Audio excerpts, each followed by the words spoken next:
IHOP KC and its board of directors are building out what will be called the Truth and Reconciliation Commission. This commission will include an advisory panel of outside leaders, a thorough examination of everything that has taken place here. There will be human resources experts, pastoral programs, regular community meetings, and much more. The details of that project will be shared publicly in the near future. But I can say that from what I've seen and what has been voted on by your board of directors, IHOP cares about sound oversight, accountability, and is open to improvement. The gift of crisis is what it can teach, and I can say that your ELT and this board of directors is not only willing, but eager to make improvements.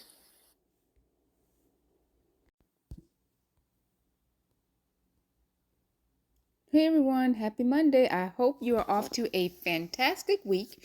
Want to come on and talk briefly about this ongoing Mike Bickle investigation. So allegedly, he has confessed to 2 people. Now, also, a statement was posted to IHOP KC's Facebook page today announcing that the executive committee of their board of directors has taken over the management of the crisis. That's what they're calling this, what many will call a scandal, they are calling a crisis. So let's go ahead and get into this article.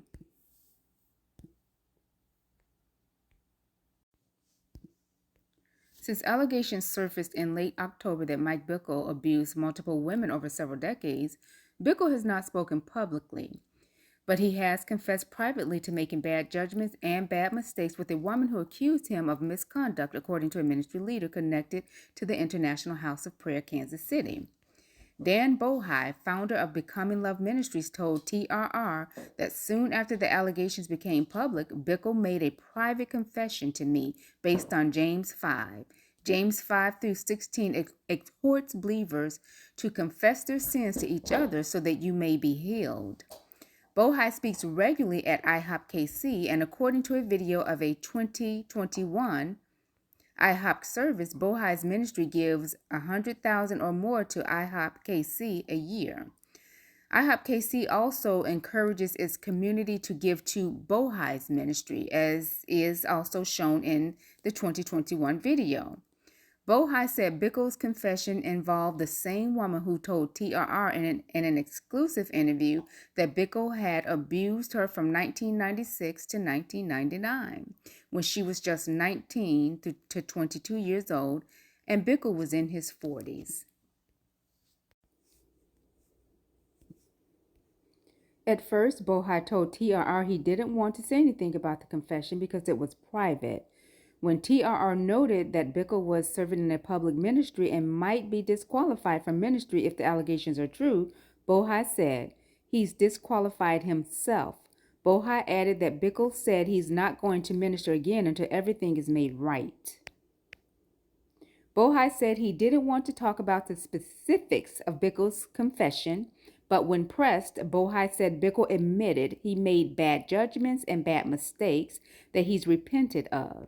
When specifically asked if Bickle confessed to misconduct, Bohi said no.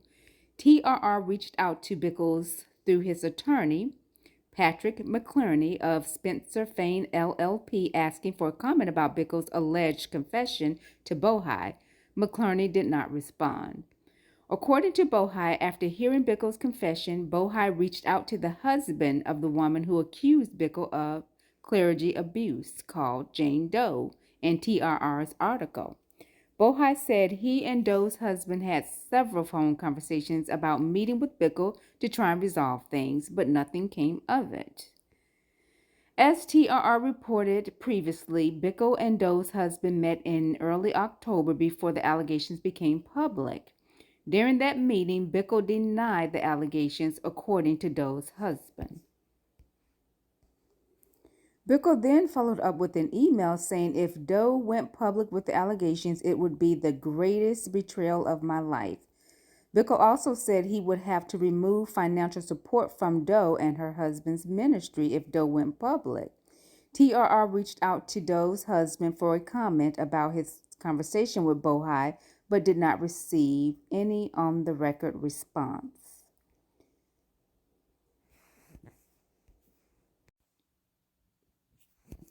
So apparently, Bickle has allegedly confessed to a top IHOP KC leader as well. Jason Carr, a section leader in IHOP KC's 24/7 prayer room, told TRR that IHOP KC Executive Director Stuart Greaves told Carr that Bickle had also confessed to him. In a private meeting on November 9th, Carr said he asked Greaves whether Bickle had confessed to the allegations. Greaves objected to the question, Carr said. But Carr said he kept pressing, and Greaves finally said, "Do you want to know what Mike said?" Mike said yes, Carr told TRR. And Greaves was kind of like, "Are you happy and satisfied?" And I'm like, "No, but that wasn't the point of me asking." Carr said Greaves then asked him not to tell anyone what Greaves had just divulged. Carr said he initially complied, but several weeks later, Carr said he learned that Greaves had told worship leaders in a meeting about the confession from Bickle, so Carr felt at liberty to talk about it. TRR spoke with a worship leader who was at the meeting who did not want to be named. The person confirmed that Greaves had told the group that Bickle had confessed to some allegations, but the details were a bit different than what was being alleged publicly. TRR asked Bickle's attorney, Patrick McClerney, about Bickle's alleged confession to Greaves, but did not receive a response. TRR also reached out to Greaves through IHOP KC's press email asking about Bickle's alleged confession.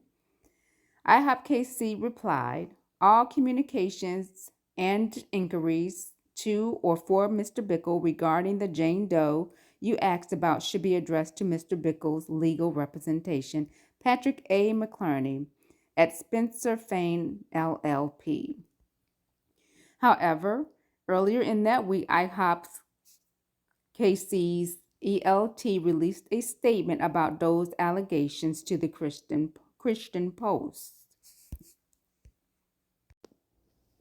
More red flags.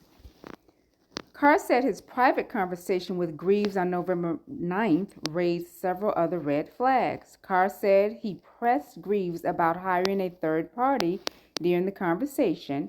Carr said Greaves said he had no intention of hiring a third party like Grace or Guidepost Solutions at that time because those firms would want to investigate everything at IHOP KC, not just allegations related to Bickle. Carr noted that when IHOP KC published its report on the initial findings November 15th, the ELT claimed it had reached out to Grace about conducting an investigation on November 9th, the same day Carr talked to Greaves. According to the report, the ELT discovered the next day that Grace had a conflict of interest which disqualified it as an objective third party. I think it's interesting because I'm talking to Greaves at night on November 9th about this very issue, Carr said. The fact that he said, "No, we're not going to use any of those types of ministries because we're not ready for that." But then their initial findings said, "We have been reaching out and found out we couldn't." That's a tough one. As TRR reported earlier, Grace told TRR it never received any inquiries from the current IHOP KC leaders. TRR reached out to Greaves for comment about statements he allegedly made regarding hiring a third party like Grace or Guidepost. Greaves did not respond to our question. Carr's wife, Chris Carr, also spoke with TRR. She said when IHOP KC was still working with the law firm Stinson LLP to investigate the allegations, she asked Greaves whether IHOP would release the complete report of Stinson's investigation. Carr said Greaves told her that the ELT would review the report and release whatever is appropriate. Carr said she replied, "So you're not making a blanket statement that you're going to release the whole report?" Carr said Greaves replied, "No." Yet, on the morning IHOP KC announced it had hired Stinson, a well-known charismatic Christian, Michael Brown, stated on stage at Foreigner Church that IHOP KC had committed to publishing Stinson's findings. Another IHOP KC staff member who spoke with TRR said he's observed similar contradictions between the ELT's private and public statements. Now, I was just reading you an article from the Roy's report. So Julie Roy's has been following this story since October, since it broke, and she's the one who even interviewed Jane Doe. Now, in this article, she gives us a very detailed chronological order of everything that has happened so far. Several members have resigned from their positions at the church. She gives very detailed information about that as well. But I want to stop here while we're talking about the ELT, because they put out another statement today on their Facebook page. Hours ago, was posted today. Now, I watched their initial statement. Again, you all know that I'm catching up on this story. So the executive leadership team put out an initial statement when it all initially started happening, and they started their own internal, if you will, investigation. And they addressed the church members. And I'll go back to that initial statement probably in another video because it is posted on YouTube. Because some things that were said in that video by that leadership team was a little odd to me, especially there was this particular one person, what he said, it was a little odd to me, and kind of how they addressed the members, in my opinion, was a bit off. But I wanted to stop here because the executive leadership team, again, they posted a statement to their Facebook page today. Now, apparently this announcement was made in yesterday's service, but then they went ahead and posted it on Facebook today.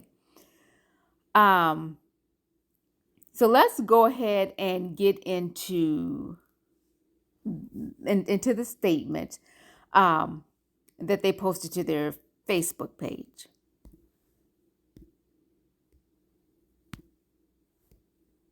Update on allegations against Mike Bickle. Official update December 10th, 2023. Dear IHOP KC community, please take time to carefully read and understand the following text. Significant updates were announced at our 11 a.m. church service on December 10th.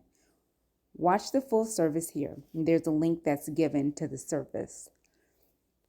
1.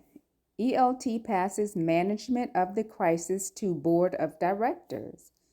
As a matter of wisdom, governance, and the growing size and complexity of this crisis, our Executive Director, Stuart Greaves, along with IHOP KC's legal counsel, decided it was best for him to pass off the day-to-day management of this crisis to the Executive Committee of our Board of Directors. For Stuart to pass off the crisis management aspects of this will allow him to focus on our community, the body of our base, and the healing of our hearts. In addition, IHOP KC has appointed an official outside spokesperson, Eric Volz. Volz is the managing director of David House Agency, an international crisis resource agency. The New York Times recognized Eric as a highly sought crisis manager, and his involvement is visible in some of the highest profile cases of recent years.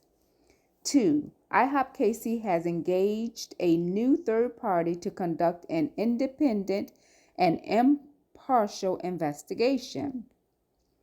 The firm has extensive experience conducting independent investigations into high-profile cases across the Kansas City metro area, including those involving clergy abuse allegations.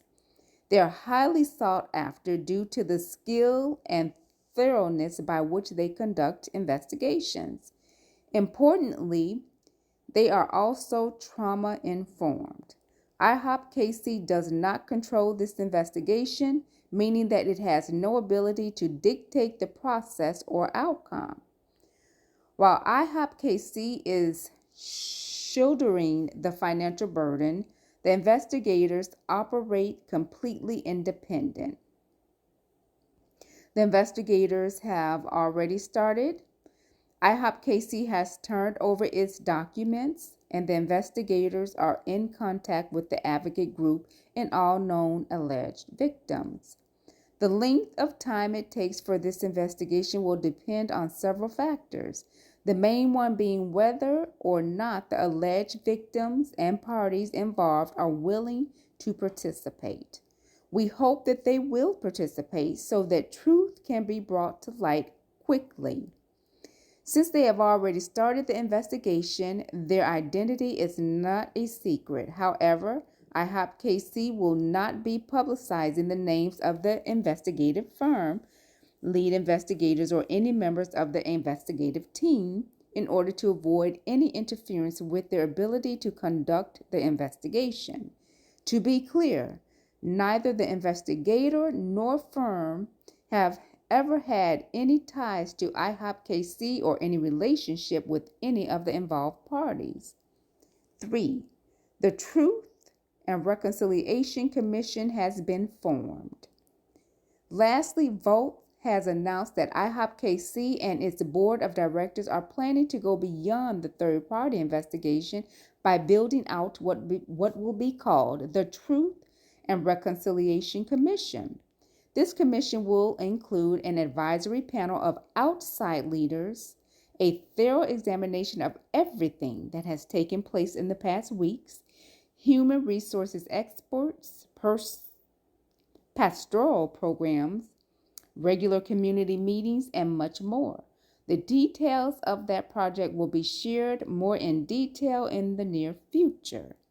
In closing, please know and be assured that IHOP KC deeply cares about the sound oversights, accountability, and is open to improvement.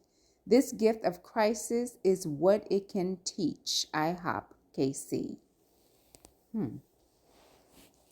This board of directors is not only willing, but eager to make improvements.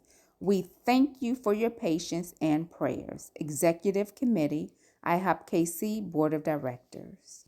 And the growing size and the complexity of the crisis, along with legal counsel, the executive leadership team, decided to hand over the management of this crisis to the executive committee of our board of directors. With that, I would like to introduce Kurt Fuller. He is the vice chair of our board of directors. Kurt has got 35 years of military experience and a tremendous experience in leadership and governance and how to navigate very complex situations. So he'll be helping give oversight to that process. Also, I'd like to introduce Eric Volt. Eric is the managing director of the David House, which is an international crisis resource agency, widely recognized by the New York Times, as Eric has been involved in high-profile crisis cases.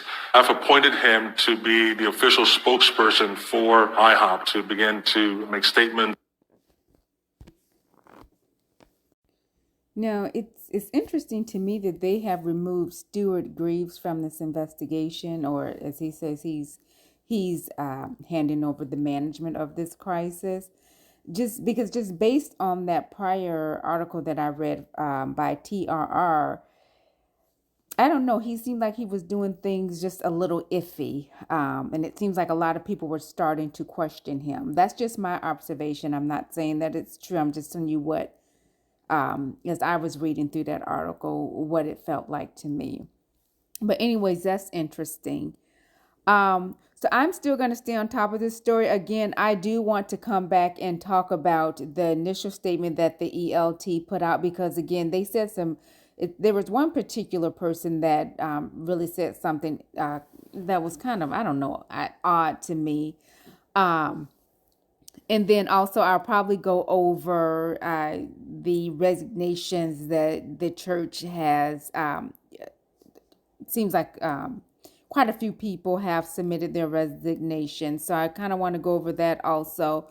Again, this story is fairly new. It seemed like it broke in October. So it's not old, but I am playing catch up with it. And it's a very interesting story to me. Again, another scandal in the church. It's unfortunate, as I stated before, that it just seems like the church cannot escape these scandals. And I know that everything is alleged right now. So, but we'll keep following it. It's a very interesting story. As always, I am my sister's mirror. Talk soon. Bye. Hop in the comments and let me know what you all think. Have a great night. Bye.